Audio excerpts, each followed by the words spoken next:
talked about with the Ukraine situation. This is another thing where, you know, Trump is at his frozen steering wheel over there, right? So Ukraine's popping off. They staged this stunt, right? They went to this place called Maidan. The CIA was provoking all these protests. And then they got some of those neo-Nazi guys to shoot rifles down at the crowd, and they killed like 100 people. And then the media all blamed it on the Russian-aligned president at the time, even though that was totally BS. So he gets ousted. We install our puppet, and this whole thing gets off to the races in 2014, right? People in the Donbass, like in the eastern part of Ukraine that Russia wants to take right now, they've been getting cluster bombed since 2014, right? There's been tens of thousands of people and cities reduced to rubble since 2014. This war didn't start in 2022. It started in 2014. And so it was all started by this sadistic stunt that they did. Then when the United States population and the president, Obama at the time, was reluctant to go to war, the CIA, right? Remember that flight MH17? Yeah. Gets shot down over eastern Ukraine. So this is a passenger airline full of women and children and civilians. And the CIA tricks the Russia-aligned rebels into shooting that plane down by feeding a bunch of misinformation in there that's one of those fighter jets that was coming to bomb them, right? At the time, they had tons of fighter jets coming to bomb them. So they tricked them into shooting that down as if that was a fighter jet on purpose so that there would be mass carnage and so that the people in the United States would be down to go to war with Russia. This is the kind of stuff they do. And this is why we need to completely get rid of this system. With Trump, kind of where I was going earlier with that was Hunter Biden, right? He calls this out with Hunter Biden, right? Like this thing with Hunter Biden is absolutely preposterous. It stinks to the high heaven. You need to investigate or I'm not giving you your weapons. Then he has this impeachment charade. And I think a big part of the reason that he had this impeachment charade was because the Bidens and a lot of the politicians that we have, they go over to these foreign countries and they have these diplomatic visas, right? So that diplomatic visa means that none of the laws of that country apply to you, right? You have diplomatic immunity. Doesn't matter what you do. And so none of them could be prosecuted for any kind of corrupt things they do on that end. The only way they could potentially be prosecuted would be from our side.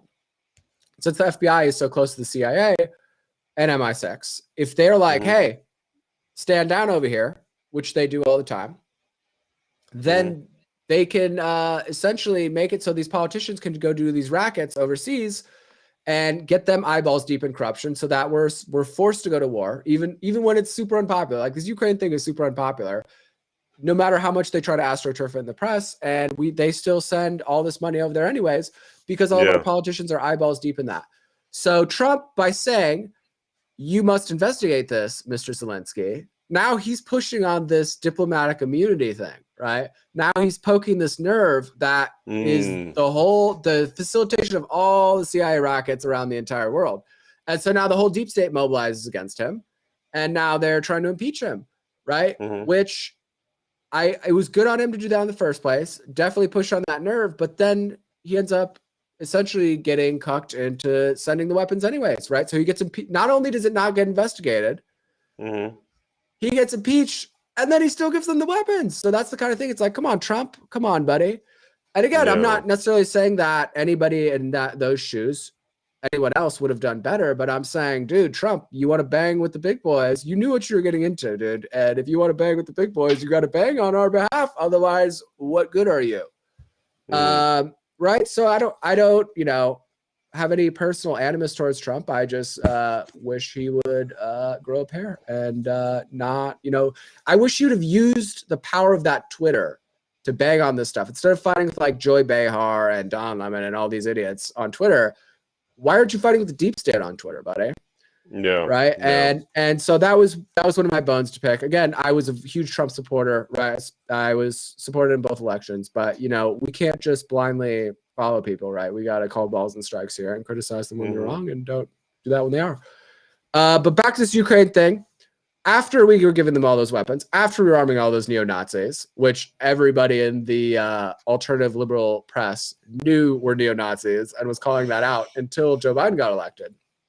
In 2019, and this is on the site, the military crafted this strategy for how to overextend, unbalance, essentially screw with Russia in every way possible, right? And there was political things like causing protests, raising doubt about their elections, causing strikes, doing all this rabble-rousing politically, domestically for them.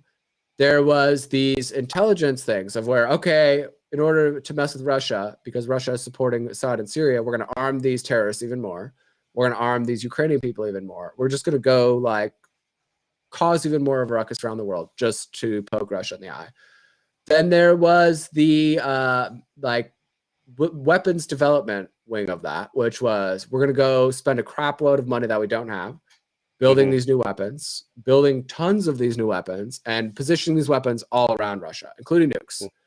And this is one of the things that never gets shown on the news, the fact that NATO, since the 90s, has creeped all the way up to Russia's border. And it's not just the fact that they're NATO, it's the fact that we go over there and our military holds these massive, massive military drills. Google or go on YouTube. Anybody who doesn't believe me, go on YouTube and look at this up.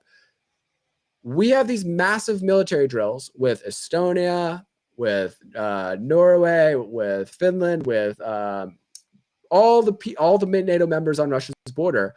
And these drills are essentially tens of thousands of our troops firing weapons, doing all this stuff, and simulating an attack on Russia right on their border. Wow. Right? Wow. So this just intentional antagonism is what we were doing, ramping that up extra hard in 2019. And ironically enough, in the report and in their emails, they say, hey, do this stuff, but do it at your own risk because this is a very belligerent strategy. And if you don't do this carefully, this will definitely provoke a war with Russia. And so what do? They do it very ham-handedly. And sure enough, it provokes a war with Russia. And then we act like, oh, Russia is so evil for, defending their interests.